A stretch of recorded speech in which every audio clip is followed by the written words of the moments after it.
안녕하십니까. 매의 눈으로 세상의 흐름을 읽어드리는 와이타임 정세 분석의 주부길입니다. 중국이 뜬금없이 자신들이 김치의 종주국이라고 그랬습니다. 이거 그냥 넘기면 안 됩니다. 왜 그런지 오늘 자세히 말씀드리겠습니다. 중국이 자신들의 김치 제조법을 국제표준단체인 국제표준화기구, 우리가 ISO라고 그러죠. 이 ISO 표준에 맞춰서 제정을 하면서 이를 계기로 해가지고 중국 매체가 중국의 김치 산업이 국제시장에서 기준이 됐다 그러면서 김치 종주국인 한국의 굴욕이라고 대대적으로 홍보하고 나섰습니다. 이거 그야말로 우리 한국을 어리둥절하게 만들었습니다. 중국 공산당 기관지죠. 인민일보의 자매지인데요. 민족주의 성향이 강한 환구시보, 환추시보라고 그러는데 지난 11월 29일 중국 주도로 김치 산업의 6개 식품 국제 표준을 제정했다 그러면서 이번 인가로 중국의 김치 산업은 국제시장에서 표준이 됐다 그랬습니다. 그러면서 이 중국의 이 김치 산업에 대한 기술 표준이 세계적으로 인정받은 것이다. 이렇게 주장을 했습니다. 환구시보는 이어서 중국의 ISO 인가 획득으로 김치 종주국인 한국은 굴욕을 당했다 그러면서 한국 매체들이 분노하고 있다라고 소개를 했습니다.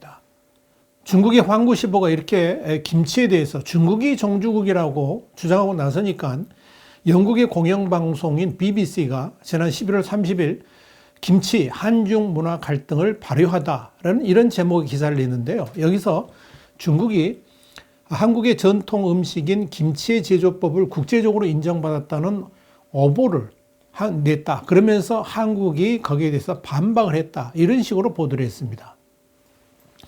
사실 이 중국이 김치라고 내세운 것은 우리나라 김치하고는 전혀 다른 파워 차이를 말하는 겁니다. 이번에 중국이 ISO 인정을 받았다는 식품은 쓰촨성의 염장채소를 가지고 말하는 건데요. 이게 피클에 가까운 음식이죠. 우리의 김치는 이미 국제적으로도 김치, KIMCHI라는 김치라는 이름으로 등록되어 있고요. 또 그렇게 통용됩니다. 근데 중국의 파워 차이와는 모습도 음식을 만드는 방식도 완전히 차이가 납니다. 단지 중국에서는 우리의 김치를 한국 파워 차이, 한국의 파워 차이다 이렇게 부를 뿐입니다. 그러니까 이제 이런 중국이 이런 식으로 나오니까 우리 농림축산식품부도 파워 차이에 관한 국제 표준 제정과 김치는 전혀 관련이 없다 이런 설명 자료를 냈고요. 과학기술정보통신부 산하의 출연연구소죠. 세계김치연구소는 지난 11월 30일 최근 중국의 한 매체에서 자국의 절임 채소 음식인 파오차이에 대한 산업 표준이 김치 산업 표준으로 국제 표준으로 제정됐다고 보도했는데 이건 사실과 전혀 다르다 그랬습니다. 그러면서 김치와 파오차이는 제조 공정부터 발효 단계 등 차이점이 있다라고 밝혔습니다. 하도 시끄러우니까 이제 국제 표준화 기구 ISO도 지난 1일 중국산 김치가 국제 표준이 됐다는 중국 언론의 주장을 정면으로 부인했습니다. 중국 언론이 근거로 삼은 표준은 파워 차이에 대한 것이고 김치에는 적용되지 않는다라고 공식적으로 밝힌 겁니다. 역사적으로 봐도 우리의 김치는 고려시대의 문에도 나타나죠. 이규보의 동국 이삼국집에는 무를 소금에 절여서 구동지를 대비한다 이런 기록이 남아 있습니다. 조선시대의 동국세시기에도 가정의 일년 계획으로 봄에는 장담그기, 겨울에는 김장 담그기가 중요하다. 뭐 이런 기록이 있습니다. 김치는 세계 식품규격, 그러니까 코덱스라고 그러는데 이 코덱스의 유일한 국제 표준으로 이미 등록이 되어 있습니다. 이 민간 표준인 ISO하고는 달리 코덱스는 여러 나라 정부가 참여해가지고 신뢰도가 훨씬 높습니다. 그리고 2013년 들어서 한국의 김장 문화를 인류 무형문화유산으로 유네스코에 등재되기도 했습니다.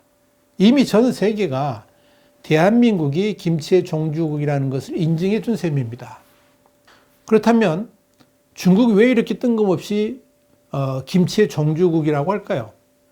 이렇게 김치의 종주국이라고 자신들이 주장하는 가장 큰 이유는 경제적인 요인이 상당히 클 겁니다.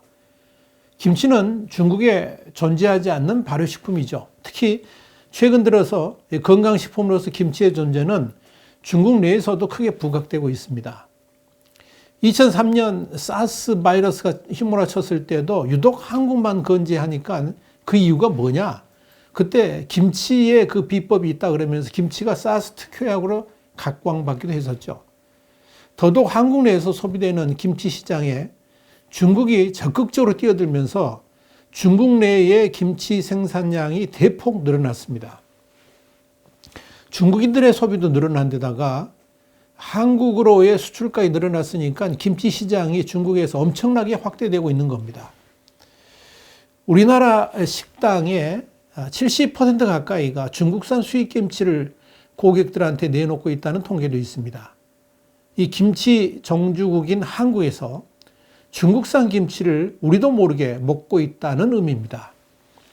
지금 수입 김치의 99.9%가 중국에 수입됩니다. 이렇게 한국 내에서 중국산 김치의 수요가 폭증하다 보니까 중국 산둥성 일대에 김치 제조업체가 100여 곳이 있는데요. 여기서 한국으로 김치를 보내고 있습니다. 또 중국 정부 당국은 수출 물류비를 지원합니다. 그래가지고 국산 김치의 3분의 1 정도밖에 안 되는 저렴한 가격으로 한국의 식탁을 차츰 점령해 가고 있는 겁니다. 지난해 김치 수입량만 무려 30만 톤이 넘어섰습니다. 그런데 아이러니한 것은요, 중국이 한국으로 김치를 이렇게 어마어마하게 수출하고 있는 것에 반해서 한국산 김치의 중국 수입은 완전히 가로막혀 있습니다. 한국에서 김치를 중국으로 수출하려고 그러면 온갖 규제로 이 한국산 오리지널 김치의 중국 상륙을 막고 있는 겁니다. 중국은 최근 들어서 김치를 선호하는 일본에 대한 수출도 대폭 늘리고 있습니다. 그러면서 한국과 일본의 식탁을 서서히 점령해 가고 있는 겁니다.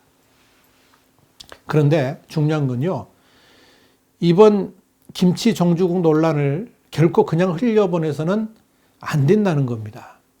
중국의 황구시보가 민족주의 성향을 보이는 매체라고는 합니다만은 공산당의 기관지나 다름없고요. 더불어서 중국 공산당의 나팔수 역할을 하는 매체라는 점에서 더욱 신경을 쓸 필요가 있습니다. 또 황구시보가 이런 보도를 하게 된 소스가 어디냐면 중국 정부 부처입니다만은 시장감독관리총국이 발행하는 중국 시장관보입니다. 여기서 중국 시장관보에 나온 공식적으로 실린 내용을 자극적인 단어를 추가해가지고 황구시보가 보도했다는 사실을 우리가 잊어서는 안 됩니다. 이 말은 그동안 수많은 역사 공정을 해왔던 중국 정부가 문화 공정의 일환으로 김치 공정에 나섰다는 것으로 해석될 수가 있는 겁니다. 중국 최대의 포털 사이트죠. 바이두에서도 파워 차이를 검색하면 뭐가 나오냐면 한국 파워 차이, 그러니까 한국의 김치는 원래 중국에서 유래한 것이고 16세기부터 고추를 넣어 만들기 시작했다라고 나옵니다. 중국이 이미 우리의 김치를 자신들이 원조인 양 주장하려고 밑자락을 다 깔아놨다는 이야기입니다. 이렇게 은근슬쩍 김치를 자신들이 원조라고 밀어붙이려다가 뜻밖의 영국의 BBC와 외국의 통신사들까지 관심을 가지면서 국제적인 문제가 되니까 중국은 얼른 꼬리를 내린 겁니다. 중국 외교부의 화춘영 대변인은 지난 1일 정례 브리핑에서 한국과 중국 언론이 한식인 김치의 기원에 대해 인터넷에서 논쟁을 벌이고 있다, 이렇게 로이터 통신 기자가 물었거든요. 그랬더니 뭐라고 답을 했느냐? 논쟁이 있었나요? 잘 모르겠습니다 라고 답을 뭉개버렸습니다. 모르긴 왜 모릅니까? 그러면서 한중 간에는 협력할 게 더 많다라고 답변을 교묘하게 회피를 했습니다. 정리하자면 이번 김치 정주국 논란은 환구시보라는 매체의 단순한 보도가 아니라 중국 정부가 의도를 가지고 본격적으로 정주국 논쟁을 붙인 것이고, 이걸 통해서 김치라는 발효식품을 중국의 고유식품으로 만들어 가려고 했다라고 볼 수가 있는 겁니다. 중국은 김치뿐만이 아니라 11월 중순에는 우리의 한복에 대해서 중국 배우 슈카이가 중국版트위터인 웨이보에다 그렇게 올렸죠. 한복은 중국의 의상이다. 한복이 중국의 의상이다. 이런 취지의 글을 올렸다고 논란이 벌어지기도 했습니다. 그야말로 우리 입장에서는 말도 안 되는 문화 공정을 중국이 시도하고 있는 겁니다. 그런데 말입니다. 이런 문화 공정은 한마디로 말씀드리면 역사 공정의 일부입니다. 지난 11월 19일 중국 시진핑 주석이 베이징 인민혁명 군사박물관의 항미원조 70주년 전시회를 참관하는 자리에서 그런 말을 했죠. 70년 전 평화를 지키고 침략에 맞서기 위해 중국 공산당과 정부는 항미원조와 국가보위라는 역사적 결정을 내렸다고 주장했습니다. 한국전쟁에 대해서 북한을 도와준 전쟁을 넘어서 중국 본토를 지키기 위한 전쟁이었다고 강변을 한 겁니다. 시진핑은 이어서 항미원조 전쟁의 승리는 정의의 승리, 평화의 승리, 인민의 승리라 그러면서 항미원조 정신은 소중한 정신적 자산으로 모든 시련과 모든 강력한 적을 이겨내도록 중국 인민과 중화민족을 고무시킬 것이다 라고 언급을 했습니다. 이런 시진핑의 한국전쟁과는 한마디로 이념과 정치가 날조해내는 가짜 역사를 아예 신념으로 믿고 있다라고 할 수 있을 겁니다. 분명 시진핑을 비롯한 중국 지도부가 6.25 전쟁 자체가 북한이 소련과 중국과 모의를 해가지고 일으킨 전쟁임을 모를 리가 없을 겁니다. 그런데 중화사상이라는 체면에 빠져 있다 보니까 거짓말임을 뻔히 알면서도 스스로 믿게 된 것이 아닌가 이렇게 보여집니다. 또 그 믿은 대로 역사를 아예 수정해가지고 이걸 중국의 역사라고 내세우고 더더욱 그렇게 왜곡된 역사를 이웃나라인 우리에게까지 믿으라고 들이밀고 있는 셈입니다. 특히 우리나라와 연관된 중국의 동북공정은 심각합니다. 이 동북공정 프로젝트는 중국이 국가 중점 사업으로 지난 2002년부터 동북지방의 역사와 문화에 대해서 벌이는 본격적인 연구 작업입니다. 그중 핵심에 우리의 고구려사를 중국사로 편입하려고 하는 의도가 숨겨져 있습니다. 고구려를 독립국이 아니라 중국의 지방정권으로 보고 있고요. 고려 왕조는 고구려 왕조를 역사적으로 계승하지 않았다라고 중국은 주장합니다. 그야말로 말도 안 되는 역사관을 중국이 주장하고 있는 겁니다. 여기에 중국은 백제를 일본에 의지한 국가로 인식하는 이런 왜곡된 역사 체계를 만들어가고 있습니다. 이런 역사 공정의 한 부분이 바로 문화 공정입니다. 중국은 이미 시진핑이 도널드 트럼프 대통령과의 정상회담에서 그런 말을 했죠. 공식적으로 언급한 게 뭡니까? 한국은 과거 중국의 일부였다. 이 개념을 분명히 갖고 있습니다. 바로 그런 관점에서 역사 공정을 하고 있는 것이고 그런 역사 공정을 뒷받침하기 위해서 문화 공정까지 일삼고 있는 겁니다. 자, 그런데 말입니다. 중국이 이런 문화 공정에 대해서 우리 정부는 또 침묵했습니다. 우선 이번 김치 공정 문제가 불거졌을 때도 당연히 여기에 대해서 강력하게 대응했어야 될 주중 한국 대사관마저도 침묵했습니다. 주중 한국 대사관은 논란이 벌어진 다음에 기자간담회가 열렸는데요. 여기서 이런 말을 했습니다. 한국의 주무부처가 대응하고 있고 한 언론의 문제 제기일 뿐이어서 어떻게 대응할지 지켜보고 있다라고 했습니다. 반면에 한국에 나와 있는 중국 대사관은 우리 매체들이 중국 입장과 다른 기사를 내놓으면 적극적으로 대응합니다. 반박 성명을 내고 설명 자료도 냅니다. 우리 대사관의 대응과는 차원이 다르다는 이야기입니다. 황구시보에 그런 보도가 나왔다 그러면 주중 한국 대사관이 당연히 반박 자료라든지 설명 자료를 냈어야 됩니다. 그러나 그렇게 하지 않았습니다. 바이두의 자료에 대해서도 우리 정부 어느 누구도 관심 갖지 않았습니다. 그렇다면 우리 외교부는 어떻게 했을까요? 역시 관심조차가 없습니다. 지난 항미원조 논쟁 때도 우리 정부 어느 누구도 중국 정부에 대해서 강력하게 항의를 하거나 대응을 했다는 기사를 본 적이 없습니다. 단지 지나가는 말로 슬쩍 이렇게 언급하고 넘어간 게 전부입니다.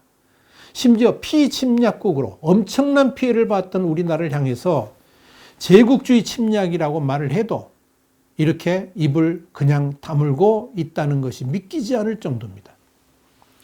그렇다고 국민들이 이런 문제에 대해서 심각하게 논쟁할 정도로 관심을 갖는 것도 아닙니다.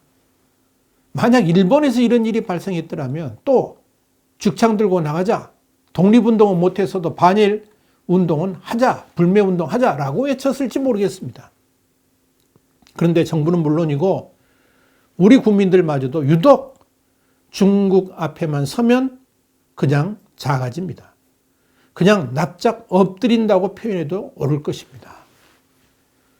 중국이 우리 한반도를 향해 성주의 사드보다 더한 레이더 기지를 설치해도 항의 한번 변변히 해본 적이 없습니다. 70년 전 북한을 도와서 한반도를 침공해가지고 수많은 인명피해를 줬던 그 중국을 향해서 제대로 반중 운동을 해본 적도 없습니다. 이 나라가 통일되지 못한 책임이 어디에 있습니까? 6.25 때 참전했던 중공군 때문 아닙니까? 그런 중국에 대해서 통일을 이루지 못한 책임을 물으려는 시도가 한 번이라도 있었습니까? 그렇게 대한민국 정부부터 중국에 납작하게 엎드려 있으니까 중국이 저렇게 도도하게 한국의 머리끝에 기어 올라가지고 상투잡기를 하고 있는 것입니다. 아무리 역사를 난도질해도 한국은 별 말이 없고 항의 한번 하지도 않고 한복과 김치를 중국 것이라고 우겨도 정부 당국이 입 딱 다물고 있으니까 점점 그 왜곡과 말도 안 되는 우기기는 계속되고 있는 것이고 앞으로도 그 도발은 더 심해질 것입니다. 여러분 참으로 뻔뻔한 중국입니다. 말도 안 되는 억지를 쓴 것이 한두 번도 아니죠. 당할 때마다 그 뻔뻔함이 놀랍습니다만 그런 모습을 보고도 분노하지 않는 정부와 국민들이 있기 때문에 그 뻔뻔함의 강도는 점점점 더해가고 있는 겁니다. 중국산 김치 불매운동하면 안 됩니까? 식당에 갔을 때 중국산 김치 내놓는다 그러면 안 먹겠다고 항의하고 우리 김치 내놓으라고 당당하게 말하면 안 됩니까? 반일운동 한다면서 유니클로 매장 앞에서 불매운동 했던 분들 들어보시기 바랍니다. 그 정신으로 중국 대사관 앞에서 반중 시위하면 안 됩니까? 화웨이 불매운동하고 중국산 제품 퇴출운동 할 수는 없을까요? 그까지 김치 하나 가지고 뭘 그러냐라고 생각할지 모르겠습니다만은 그 김치 하나만 수입을 금해도 중국산 못 들어게 해도 유생 규격 엄격하게 적용해 가지고 줄이기만 해도 우리 농가도 살아나고 덕분에 우리 경제도 좋아질 수 있지 않겠습니까? 그까지 김치 치부하다가는 언제 어느샌가 우리나라가 김치 종주국의 자리를 중국에 넘겨줄지도 모릅니다. 그러니까 정신 차려야 됩니다. 하기야 우리 국민의 건강을 극심하게 해치는 중국발 민세먼지에도 아무 말도 못하고 있지요. 그게 중국에서 온 게 아니고 우리 한국에서 문제가 된 거다. 뭐 이렇게 말하는 정부 관계자도 있었지 않습니까? 그러니까 뭐 더 이상 뭘 바랄 수 있겠습니까만은 참 이런 모습을 보면 그저 답답해지기만 합니다. 그래서 저는 오늘 식당에 가서 밥 먹을 때 그 김치가 중국산인지 반드시 확인할 겁니다. 그리고 중국산 김치 쓴다 그러면 그 식당에는 다시는 안 갈 겁니다.